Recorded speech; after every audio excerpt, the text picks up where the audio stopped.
अस्सलाम वालेकुम, कैसे हैं आप सब लोग। मैं हूं मिसेस ज़ुहैब। उम्मीद करती हूँ आप सब खैरियत से होंगे। Welcome to my kitchen. तो आज हम बना रहे हैं बेसिक इंग्रेडिएंट से जो किचन में मौजूद होते हैं उससे बहुत मज़ेदार रेसिपी, देसी रेसिपी, खंडवियों की रेसिपी। देखिए बहुत ही सॉफ्ट और बहुत ही यमी सी खंडवियाँ तैयार करेंगे किचन के चंद इंग्रेडिएंट्स से। तो स्टार्ट करते हैं रेसिपी।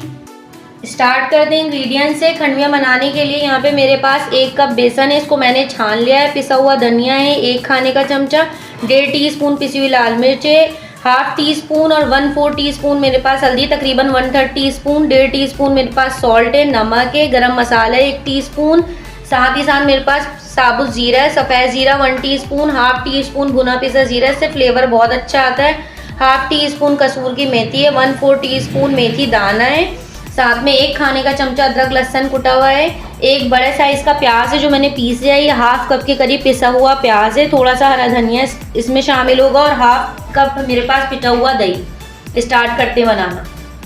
बिस्मिल्लाहिर्रहमानिर्रहीम। सबसे पहले हम बेसन का घोल तैयार कर लेंगे खंडवियाँ बनाने के लिए। अब मैंने डिश के अंदर बेसन ले लिया है, छना हुआ बेसन है, बार बार बता रही हूँ। अब इसके अंदर शामिल करेंगे 1/2 टीस्पून सॉल्ट, 1/4 टीस्पून हल्दी, टर्मरिक पाउडर और साथ में हम इसमें शामिल करेंगे 1/2 टीस्पून ही पिसी हुई लाल मिर्च, 1/2 टीस्पून सफ़ेद जीरा। अब इसको हम पानी डाल के इसका घोल तैयार कर लेंगे और पानी हम थोड़ा थोड़ा करके डालेंगे। तकरीबन इसमें 1 कप बेसन है तो 1.5 कप पानी डलेगा, लेकिन हम हाफ करके इसको पेस्ट की तरह घोलते रहेंगे ताकि इसमें लम्स ना पड़े। तकरीबन 1.5 कप इसमें मैंने पानी शामिल किया और इस कंसिस्टेंसी इसकी पतली होनी चाहिए। अब इसको हम खंडवियों को बना लेंगे। बिस्मिल्लाहिर्रहमानिर्रहीम। यहाँ पे मैंने पतीली चूल्हे पे रख दी है, बिल्कुल लो फ्लेम रखा हुआ है मैंने। अब इसके अंदर मैंने 1 टीस्पून कुकिंग ऑयल डाला है और बिल्कुल लो फ्लेम पे हम खंडवियाँ डालेंगे और फ़ौरन चमचा चलाते रहेंगे, इसे बिल्कुल भी छोड़ना नहीं है, हमें चमचे को मुस्तकिल चलाते रहना है क्योंकि ये फ़ौरन गाढ़ा होना शुरू हो जाता है। इस तरीके से इसे 3 से 4 मिनट हम भूनेंगे तो गाढ़ा हो जाएगा। अब इसे फ़ौरन ही हम एक प्लेट में या किसी भी चीज़ में मोल्ड में सेट कर लेंगे। इस तरीके से हम एक प्लेट में ऑयल ग्रीस किया हुआ है, इसमें हम सेट कर देंगे इसे मोटा मोटा और 15 से 20 मिनट के लिए छोड़ देंगे। ठंडा होने के लिए आप फ्रिज भी में भी रख सकते हैं और इसे तेज़ पंखा खोल के पंखे में भी रख सकते हैं कि ठंडा हो जाए। तब तक हम अपना इसकी ग्रेवी तैयार कर लेते हैं। अब यहाँ पे मैंने पतीली में तकरीबन 1/2 कप से थोड़ा सा कम कुकिंग ऑयल लिया। अब इसमें मेथी दाना और जीरा ऐड कर देंगे।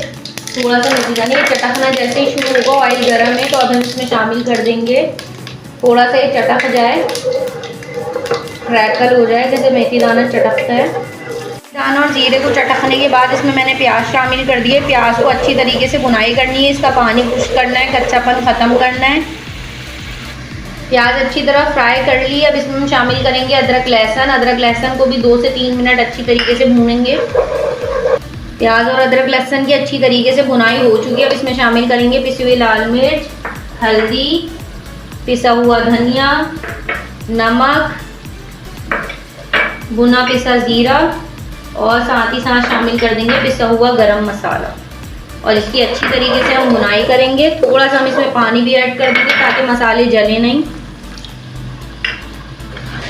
मसाले की अच्छी तरीके से भुनाई हो चुकी है, ऑयल ऊपर आ चुका है, ऑयल ने अपना सरफेस छोड़ दिया। अब बिल्कुल लो फ्लेम करके हम इसमें दही शामिल करेंगे और दही की भी अच्छी तरीके से भुनाई करेंगे। मसाला अच्छी तरीके से भुन गया है, दही का पानी भी खुश्क हो चुका है। अब हम इसमें पानी ऐड करेंगे ग्रेवी बनाने के लिए। अच्छा, अगर आपको इसको थोड़ा सा गाढ़ी कंसिस्टेंसी में खाना है, ग्रेवी थिक चाहिए, तो आप इसमें 1 खाने का चमचा बेसन ऐड करके अच्छी तरह भुनाई कर सकते हैं, फिर इसमें पानी ऐड करें। मुझे नहीं चाहिए, हमें नहीं पसंद, तो हम इसमें डायरेक्ट पानी ऐड करेंगे। तकरीबन 1.5 कप पानी ऐड करेंगे और इसको अच्छी तरीके से बॉइल्ड आने का इंतज़ार करेंगे। मीडियम टू लो करके 10 मिनट के लिए इसको पकाऊंगी ताकि शोरबा अच्छी तरीके से पक जाए। खंडवियाँ जम गई हैं, सेट हो चुकी हैं। अब इसके अंदर मैं इसको कट करूँगी। देख सकते हैं आप लोग ये सेट हो चुकी हैं। अब इसको जिस शेप में आपको काटना है, या डायमंड शेप में काटना है या स्क्वायर शेप में काटना है, उस तरीके से आप इसकी कटिंग कर लें। मैंने इस शेप में इसकी कटिंग कर ली है, जैसे लंबा लंबा फ्रेंच फ्राइज होता है, थोड़ा फ्रेंच फ्राइज से मोटा रखा है, इस तरीके से इनकी तमाम की कटिंग कर ली है। शोरबे को तकरीबन मैंने 10 मिनट तक पकाया है। अब इसका रोगन भी ऊपर आ चुका है। अब तमाम खंडवियाँ इसमें शामिल कर दी हैं। आराम आराम से इसमें शामिल कर दें, उसको ढककर 5 मिनट के लिए रख दें लो फ्लेम पे, मीडियम लो पे। तो खंडवियाँ रेडी हैं। बस हम इसमें एंड में एक इंग्रेडिएंट और डालेंगे। खंडवियाँ डालने के बाद मैंने इसे तकरीबन 3 से 4 मिनट जो है लो फ्लेम पे रखा है ढककर। अब इसमें शामिल करेंगे कसूरी मेथी। कसूरी मेथी को मैं हमेशा धोकर शामिल करती हूँ क्योंकि इसके अंदर बहुत डस्ट होती है। और थोड़ा सा हरा धनिया शामिल करेंगे और ये रेडी। अल्हम्दुलिल्लाह ज़बरदस्ती खंडवियाँ रेडी हैं। उम्मीद करती हूँ आपको रेसिपी पसंद आई होगी, समझ आई होगी। प्लीज़ हमारे चैनल को लाइक करें, शेयर करें, सब्सक्राइब करें, बेल आइकन दबाएं। आपसे मिलूँगी नई रेसिपी के साथ। अल्लाह हाफिज़।